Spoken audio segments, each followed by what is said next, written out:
jari-jari semua rapat begini, ini rata dengan pundak atau rata dengan kuping. Ini pilihannya begini. Sambil mata ke tempat sujud. Allahu Akbar. Nah pada saat taruh di dada, ditaruh di ulu hati ya, atau di atasnya sedikit, itu tempat yang paling tepat.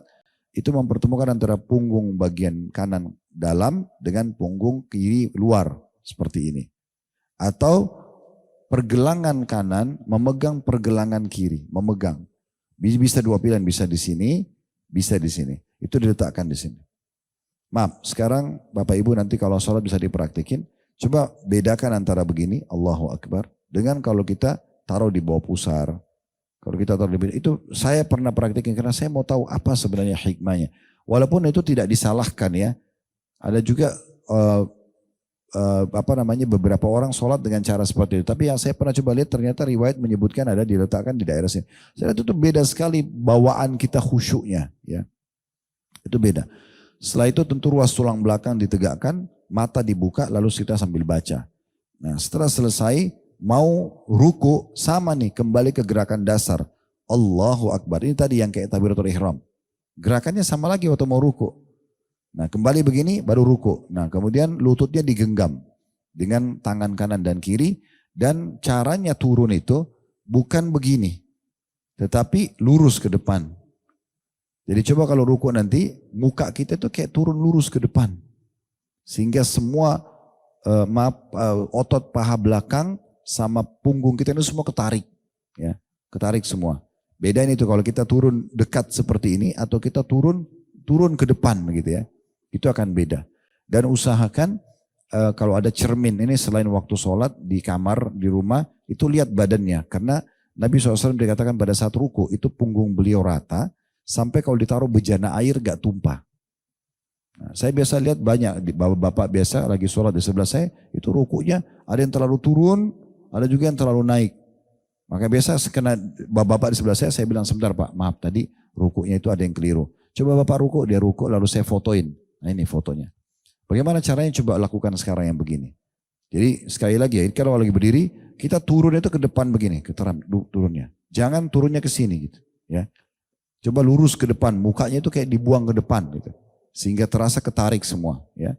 Kalau ada cermin, lihat di cermin. Kalau tidak suruh siapa, anaknya, saudaranya suruh fotoin, lihat. Perbaikin terus sampai rukunya rata. Karena begitu memang disebutkan. Itu kan pesan ini sampai nggak mungkin kecuali memang kena tata cara sholat Nabi ya. Beliau ruku punggungnya rata sampai kalau taruh bejana air nggak tumpah. Ini penting untuk diperhatikan ya. Dan penghitungan pahala sholat termasuk juga maksimal itu di ruku dan sujud. Ya, kalau nggak salah ada hadis juga yang menyebutkan kalau orang ruku dan sujud itu Allah akan jatuhkan dosa-dosanya. Ya. Kemudian sami Allah liman hamidah sama berdiri lagi tegak berdirinya, badannya tegak lurus berdiri gitu ya. Nah pada saat berdiri kembali lagi gerakan standar ini sami Allah liman hamidah kayak takbiratul ihram tadi. Jangan diubah-ubah ini. Ya. Ini sama. Ini dua cara dalam riwayat. Bisa kembali ke dada, bisa juga kembali ke sebelah kanan paha kanan dan paha kiri. Karena ada sebuah riwayat dikatakan Nabi SAW kalau bangun dari rukunya, maka anggota tubuh beliau kembali seperti semula. Nah, di sini ulama berbeda pendapat. Seperti semula ini sebelum takbiratul ihram atau sudah takbiratul ihram. Ini kalau i'tidal ya. Nah, yang berpendapat bahwasanya sebelum takbiratul ihram maka mereka mengatakan sami Allah liman hamidah, tangannya kembali ke kanan dan kiri. Tapi yang mengatakan tidak, yang dimaksud tadi anggota tubuh Nabi kembali seperti semula adalah setelah takbiratul ihram, mereka sami Allah hamidah kembali ke dada lagi. Ini dua-duanya pendapat yang sah. Ya. Setelah itu kita sujud itu pun bisa dua cara, lututnya dulu turun, kemudian baru tangannya. Nah, pada saat Bapak Ibu letakkan tangan di sujud, ini lihat standar tadi ya. Jadi nanti taruh telapak tangan itu sama kalau kita lagi takbir. Di tempat sujud pun sama. Posisinya sama, ini ujung jari sama dengan pundak atau sama dengan kuping, sama persis, jari-jarinya rata. Ini jadi standar gerakannya ini. Tapi bedanya siku kita sedikit dilebarkan. Kalau kita lagi sholat sendiri lebih lebar nggak apa-apa, tapi kalau lagi sholat berjamaah jangan sikut-sikutan gitu ya. Jadi yang penting jangan pertemukan antara sikut sama tulang rusuk. Ya, kita kasih sedikit momen jalan dan usahakan sama kalau sujud jangan turun langsung di situ. Ya, wajahnya ke depan. Ambil jarak yang jauh ya. Semaksimal kita bisa gitu ya. Ambil jarak yang jauh.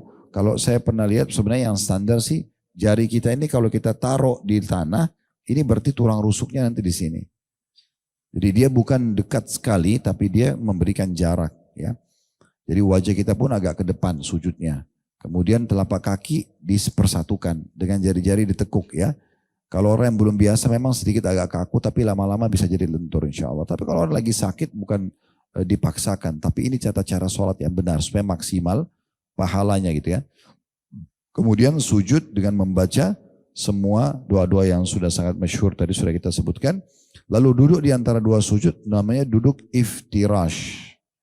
Iftirash itu berarti menjadikan telapak kaki kiri sebagai tempat duduk. Telapak kanannya berdiri. Ya. Seperti itu namanya iftirash. Ini duduk di antara dua sujud dan ini juga dilakukan di tahiyat pertama. Dalam pendapat Imam Syafi'i rahimahullah. Dan dalam pendapat Imam Ahmad ini dikerjakan setiap kali sholat yang salamnya 2 rakaat ke bawah. Kayak witir 1 rakaat atau sholat subuh 2 rakaat. Nah ini walaupun mau salam tetap duduknya iftirash. Ya. Setelah kita duduk tenang, duduknya itu sambil tegakin. Dadanya dibusungkan ke depan, tulang rusuknya semua, tulang ruas belakangnya semua tegak. Kemudian jari-jari kita ini ujung jari berada di ujung paha. Ya. Ditaruh di paha, kemudian kita sambil melihat ke tempat sujud baca. Rabbi ghafirli atau Rabbi ghafirli warhamni wajibni sampai akhir. Kemudian sujud lagi sama. Taruh ini agak jarak sedikit baru wajahnya ke depan. Ya. Kemudian kakinya dirapatkan, baru kemudian baca lagi doa. Nah sebelum berdiri ke rakaat kedua, duduk lagi iftirash.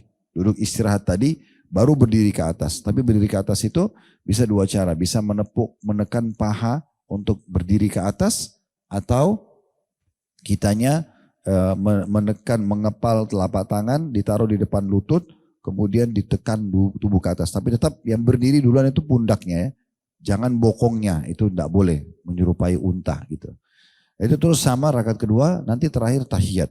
Nah kalau tahiyat pada saat sudah duduk, tadi saya bilang khilaf di antara ulama. Kalau Imam Syafi'i rahimahullah, setiap kali mau salam, walaupun 1 rakaat, duduknya tawarruk namanya. Warak itu bokong ya. Sama dengan kalau kita duduk tahiyat terakhir ya. Kan maaf bokong kita yang duduk di bawah. Nah, telapak kaki kanan kan yang berdiri ya. Sehingga telapak kaki kiri itu nyilang di bagian depannya telapak kaki kanan itu ya. Nah itu namanya warak, tawarruk. Kalau dudukin telapak kaki kiri iftirash namanya. Nah Imam Syafi'i mengatakan rahimahullah setiap kali mau salam walaupun 1 rakaat atau 2 rakaat atau itu semua duduknya tawarruk setiap mau salam. Jadi ini tidak disalahkan karena itu pendapat beliau. Kemudian Imam Ahmad mengatakan enggak, yang duduk tawarruk ini hanya kalau di atas 2 rakaat. Contoh misalnya tahiyat pertamanya maghrib 2 rakaat itu duduknya kan iftirash. Nanti rakaat ketiga baru tawarruk. Nah gitu. Kalau Imam Ahmad mengatakan kalau 1 rakaat atau 2 rakaat tetap duduknya iftirash. Kayak witir 1 rakaat, sholat subuh 2 rakaat tetap duduknya iftirash. Nanti kalau sudah di atas 2 rakaat, rakaat ketiga, rakaat keempat, kayak witir rakaat ketiga atau sholat duhur rakaat keempat, itu baru duduknya tawarruk. Nah seperti itu. Kemudian jari kita pada saat tahiyat mempertemukan antara ibu jari sama jari tengah. Dipertemukan. Dibuat lingkaran seperti ini. Ya, kemudian ditaruh di ujung paha kita. Ya, kanan. Ini khilaf antara ulama, kapan mulai mengangkat jari? Di tasyahud kah atau dari awal? Ya, tapi dua-duanya pendapat ya dan boleh dipakai. Ada yang mengatakan pada saat tasyahud dan itu tidak disalahkan. Gitu ya. Dan ada yang mengatakan memang dari awal. Kalau saya termasuk ikutin pendapat yang dari awal. Ya, kita mengangkat tangan. Ada sebuah riwayat, namun sebagian ulama ada yang melemahkan, yaitu menggetarkan jari pada saat lagi tahiyat. Karena Nabi SAW mengatakan gerakan jari di tasyahud itu, menggetarkannya itu lebih keras bagi iblis dari cambukan besi. Setelah itu sudah selesai semua bacaan dengan penuh tumak nina, ya baru kemudian kita salam. Dan cara salamnya, ingat ruas tulang belakang kita tegak, ya kemudian kita balik ke kanan sampai terlihat pipi kanan oleh makmum di belakang. Begitu digambarkan ya. Jadi assalamualaikum warahmatullah sampai lurus pandangan kita ke sana, ditahan sebentar, baru kemudian kita balik lagi assalamualaikum warahmatullah sebelah kiri. Jadi bukan cuma menoleh biasa, tapi memang kita balik ke sebelah kanan terasa, sudah pandangan kita lurus ke sana, dan ini sudah pipi seperti sudah melihatkan orang di belakang kita, baru kita balik lagi ke sebelah kiri. Nah itu kurang lebih rangkaian tata cara sholat. Untuk gerakannya tentu sudah kami praktekin di YouTube, bisa diikutin. Tapi semua ini menandakan perhatian khusus tentang masalah sholat, karena Nabi SAW mengatakan, "Sallu kama ra'aitumuni usolli." Kalian harus sholat sebagaimana kalian melihat aku sholat. Ya. Nah itu kalau sholat fardu.